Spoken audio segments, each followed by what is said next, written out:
Selam arkadaşlar. Arkadaşlar yeni bir ürünler aldım. Bilgisayarımı biraz iyileştirmek istiyorum. Monitörümü de değiştireceğim. Monitörüm bozulmuştu zaten. Şurada arkada gördüğünüz 18,5 inçlik bir monitör kullanıyorum ama o da pek sağlıklı montaj imkanı sunmuyor. Şu işlemci ve RAM aldım. RAM'ini de yükselteceğim bilgisayara. Ben özellikle şu monitöre çekim yapmak istedim. Çekim yapmışken de hem size de göstereyim dedim yeni monitörü. Ben ikinci el almak için çok uğraştım, kendimi zorladım. Neden ikinci el almak istedim? Elinde fazlalık boşta bir monitörü olan biri vardır ve paraya ihtiyacı vardır düşüncesiyle öyle kişilere uğraşmaya çalıştım. Ama insanlar gerçekten ikinci el piyasasında çok değişik insanlar var. Biriyle anlaştım monitör konusunda.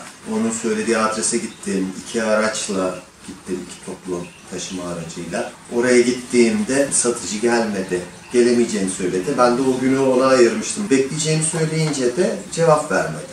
Başka birinden monitör sordum mesela. O da çok keyfi. 2 gün sonra ya da 4 gün sonra haber vereceğini söyledi.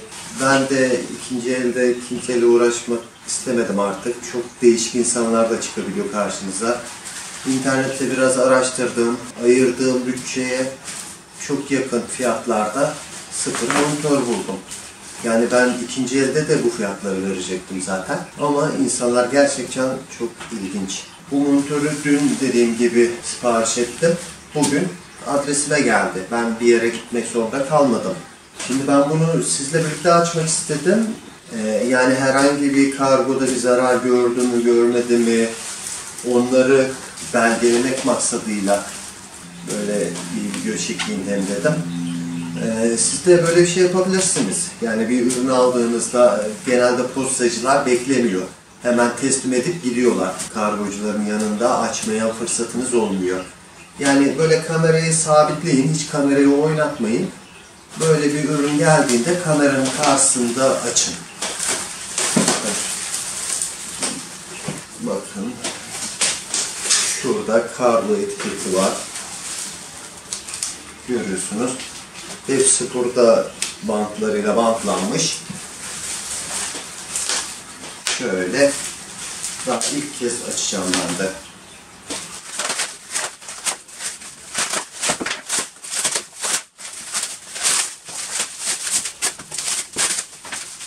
Şu etiket kısmına zarar vermeyin arkadaşlar. İade etmeniz gerekirse buradaki bilgiler size lazım olabilir.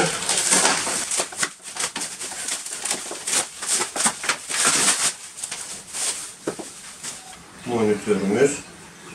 Tepkime süresi 1 ms, 23.8 inç IPC panel. IPC panel türleri arasında en son çıkan teknoloji diyebiliriz. Bakalım şimdi içini açalım arkadaşlar.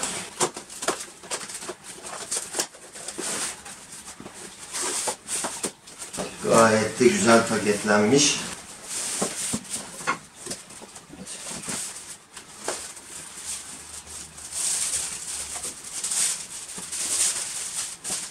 Gayet güzel arkadaşlar. İnce çerçeve. Düz ekran olsun istedim. Video montaj işi için. Şöyle düz ekran daha mantıklı. Gayet temiz görünüyor. Diğer parçaları da burada. Onlara da bakalım. Şurada garantisi evrakları var. Bu ayaklığı ile ilgili bir parça. Şu monitörün ayağı. Bu da şöyle takılacak muhtemelen. Bir tane HDMI kablosu çıktı. Bir tane de adaptör çıktı. Bunlar yeterli. Bir sorun gözükmüyor. İkinci elde monitör alacak olursanız mutlaka test etmek istediğinizi söyleyin. Telefonda da başıma gelmişti buna benzer. İkinci el telefon alacak olursanız IMEI sorgusu yapın. Mesela geçenlerde yurt içi cihaz mı diye bir kişiye sordum. Telefon bakıyordu. Özellikle kaç kere sorduğumu ben unuttum sayısını. Her seferinde yurt içi cihaz dedi.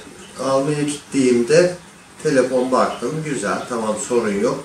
E-Devlet uygulamasından e-mail'sini sorguladım. Telefona tablet e-mail'si yüklemişler. Yani başka bir markada tutmuyor. Yani telefonun e-mail sorgusuna baktığınızda aslında onun bir telefon değil tablet olduğunu görüyorsunuz. Böyle şeyler de çıkabiliyor. Yani telefon yurt içi mi yurt dışı mı ona önem veriyorsanız satıcıya öncelikle bunu sorun. Bunu kontrol edeceğinizi de belirtin ki boşuna gitmiş olmayın. Arkadaşlar kısaca montajını da göstereyim. Şu standın ayağı vardı. Ayağını şuraya tabana taktım. Alttan da vidaladım. Gördüğünüz gibi. Şimdi monitörün arkasına takacağız bu standı. Köpüğün üzerinde çalışırsanız monitöre zarar gelmez.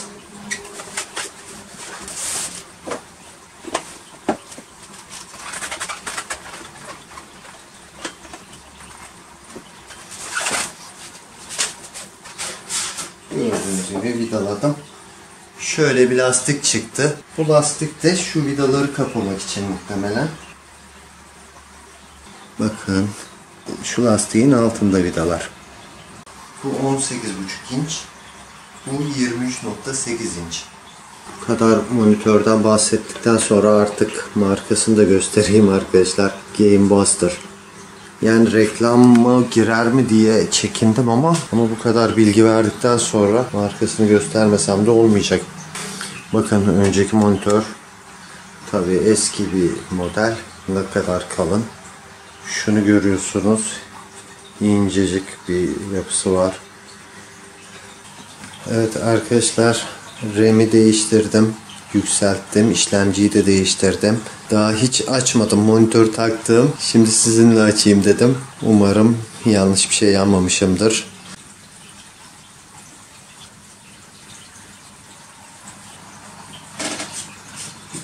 Bir dakika sürmedi arkadaşlar açılması. Tam süre tutmadım ama güzel. Evet arkadaşlar, işlemci değişmiş. i3 işlemci vardı. Şu anda i5 yeni taktığım işlemci çıkıyor. Şurada da 8 GB RAM olması gerekiyordu. Şimdi 8+4 yaptım. 12 GB'a çıktı. Yani yaptığım donanımsal değişiklikleri görmüş bilgisayar. Burada da markası çıktı monitörün. Game Buster. Şurada uzantısı. Evet arkadaşlar biraz hızlandı sanki. Normalde bu kadar hızlı değildi.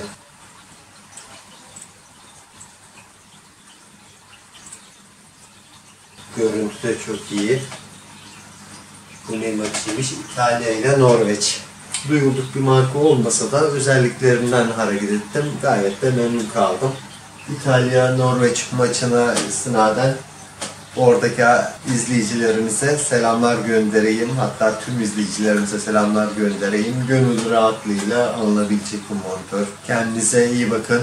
Bir dahaki videoda görüşürüz. Hoşça kalın.